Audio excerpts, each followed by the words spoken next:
So yesterday we saw that there is a perfect sambandha, connection between a man's mind and himself. But most of the time, when a man behaves, it is as though he has got no connection with his mind. He thinks that like that. But actually, there is an intricate connection. Right? Yesterday we saw that. Then we also saw that religion is strength. So if you tell that a man is religious, you actually imply that he is a strong person. Okay. If your religious pursuit has not given strength, then there are errors in that pursuit. Okay. If your religion has not given you strength, then that religion will have to be understood better, which means there is scope for self-correction. There is not much scope to condemn the religion. Okay. So now religion is prescribing a lifestyle. Okay. Yesterday I told you, for a student to pursue his studies and achieve an excellence, he has got to adopt a lifestyle, a student-oriented lifestyle that helps him in his studentship. A religious man will have to adopt a religious-oriented lifestyle in order to help him in his pursuit, isn't it? Because I told you the effect of atmosphere on a person's mind. So if a student's mind is exposed to an atmosphere that is conducive to his studentship, then he can do better. On the other hand, if a student is placed in an atmosphere of leisure, right, then his mind gets a leisurely attitude even to his very education, right? Because the mind there does not differentiate between work and leisure. Okay, because all the so-called distractions have in fact been termed leisure, right? You listen to music, it is actually a leisure. You watch television, it is leisure. You go to a movie, it is just for relaxing yourself, right? In fact, movies came only for that. Isn't okay? But what happened is, when one assumes leisure to be the very pursuit, right, then the problem begins, right? This is what we call allotting wrong priorities, right, or allotting too much of value to wrong priorities. What is essentially a leisure should have been given a leisurely value. But what happens is, we give it more importance, as a result of which the more important issues become less important. Okay, so the atmosphere to which you are exposed, in which you place yourself, has got a say in your pursuit. That is why religion says you must adopt a lifestyle.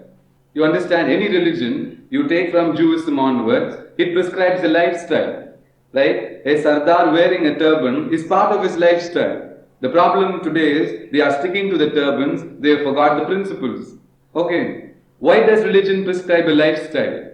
You can always ask a question. When you tell a priest should be dressed like this, he should have a lifestyle like that, he should not eat outside, so and so. Why is it being written there? Or why should you adopt? That's a question. Why? Because in modern days, there is always a fascination to revolt against traditions. It is nice to revolt against superstitions, right? It is nice to condemn all these orthodoxies that do not contribute, right? Some of the superstitions in our lives, in our tradition, are now cherished superstitions, right? Actually, they don't go with the term tradition. The term tradition means what? Handing over facts, right? I am a traditional teacher. If you tell me, what does it mean? I am handing over facts. What I got from my teacher, I give it to my student. When you tell that I am learning traditional music, it only implies music in its purity. If I am a traditional teacher, I am going to teach you religion or any subject in its purity. Okay? So that way, any tradition cannot be revolted against. Revolting against tradition implies you are revolting against the very pursuit, the very body of knowledge. Right? Because tradition represents only a body of knowledge. I told you now, traditional music means music is a body of knowledge. Right? And all that a traditional teacher does is handing over that body of knowledge in its most purest form to his student. Right? That is what we call that great tradition of the Guru Sishyas. Right? In Sanskrit you tell a Guru Sishya Parampara. What does it mean? From the Guru to the Sishya, the knowledge has been flowing. Right? Water flows downward, knowledge also flows downward. Okay, that is why a student will have to be obedient to his teacher. Why? A camel can be loaded only if it kneels down. Right? After kneeling down and after it has been loaded, the camel gets up, it is tall among that wildlife. See, then it traverses deserts. Why? It has been loaded. Right? It now can travel. So a student has got to be obedient. Why? Knowledge flows only from an upper level to a lower level. Isn't it? So if you get loaded with that knowledge, then you can walk through the desert of this life easily. But unless you kneel down, unless you are obedient, the knowledge cannot flow. Right? Here you cannot tell, why can't somebody lift up that knowledge and give? No. Knowledge flows. Right? Any manipulation on the part of the teacher will what? Affect its purity. The day a man manipulates in giving it that knowledge, right? In transferring that knowledge to somebody else, once he starts manipulating, he can no longer be called a traditional teacher. Even if he has come in that chain of traditional teachers, even then this man now is questioning that very chain. He in fact is going to become a weak link in that chain of teachers, right? So nobody can manipulate any body of knowledge, right? You can manipulate only opinions. You can manipulate speculations, right? You can manipulate others' imaginations, but you can never manipulate facts. Facts are there only for recognition. Therefore, any body of knowledge is full of facts. And all that a teacher does is to help you recognize those facts, right? The more you recognize, the more you understand. The more you understand, the more you adopt them. The more you adopt them, you in fact exemplify that very body of knowledge. Then we tell he is a true representative of that subject. Isn't it? So a student will have to be obedient. Okay? So any body of knowledge, right, passes from one person to another. How? Like the water. You must remember that. Then only we will be obedient. Okay? So we saw religion is strength, right? Religiousness is strength. Okay? And then we saw what is the sambandha between a man's mind and himself. Okay? So now, a man, yesterday we saw every man needs emotional maturity. Okay? And in trying to be emotionally mature, man should do what? He has got to learn to live in the present. Right? That is what I began the lecture only for that. Religion is a lifestyle. Why? Because that lifestyle is doing what? That lifestyle actually helps you accomplish your goals. Right? So we always revolt against tradition. Right? That is an error. You can revolt against superstitions, but you can never revolt against tradition. Any revolt against tradition is a revolt against the very pursuit, against the very knowledge which you are actually seeking. See, you want to learn music, you don't want to learn traditional music. What does that mean? Any music for that matter is traditional. Right? So, a lifestyle is very much necessary because when you adopt that lifestyle, you are creating the right atmosphere to place your mind inside. Right? And once that atmosphere is there, a student has got no other option but to grow. Right? Once there's a right lifestyle, a man has got no other option but to be religious. So a lifestyle is very important. That's what I've asked you now. Why is a religious lifestyle important? Or why does religion prescribe a lifestyle? Why? Because unless you adopt a lifestyle, you are not going to create the right conditions for growth. You understand? So we must never revolt against the lifestyle. We can always question it.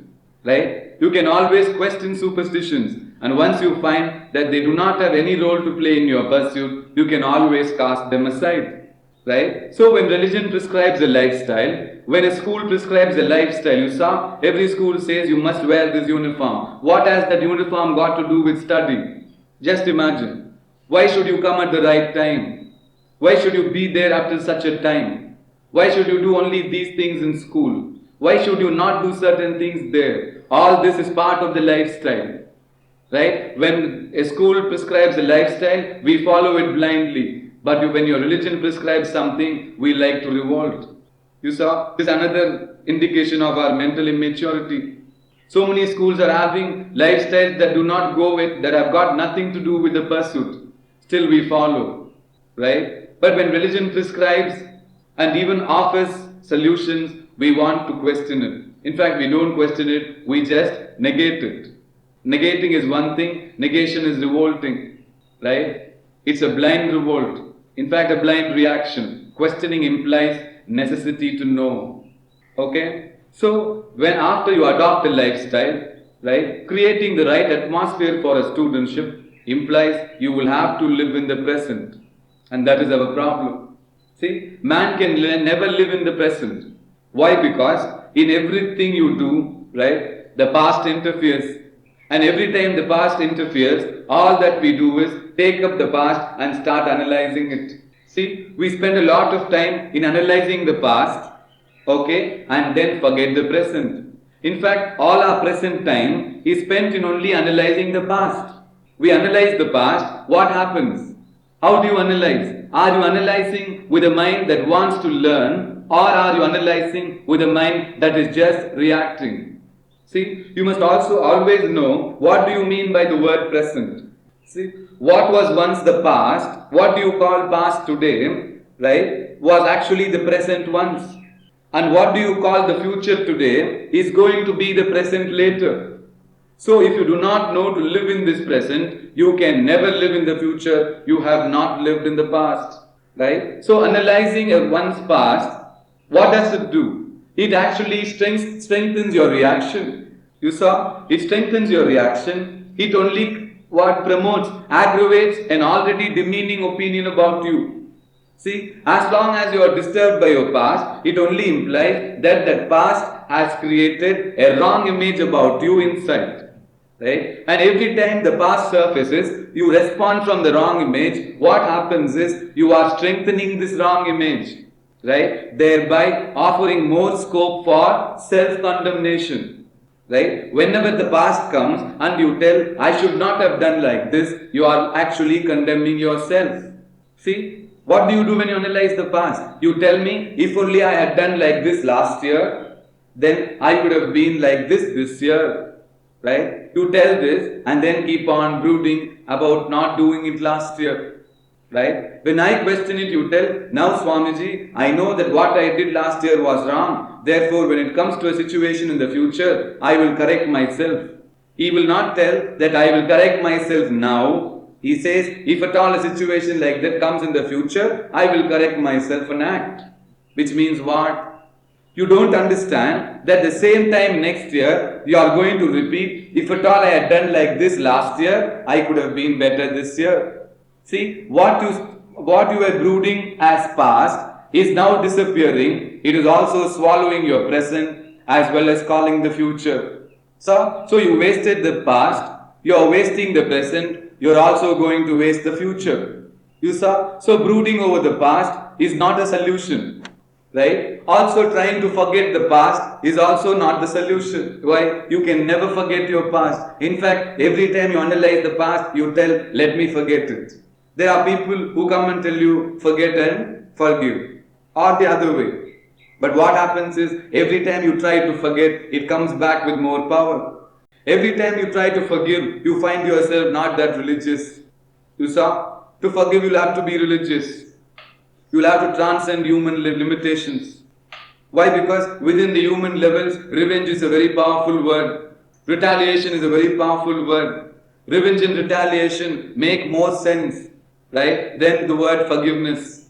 So in order to forgive, you will have to be religious. And in order, if you can forgive, you need not forget. Why? The forgiving itself is more than forgetting.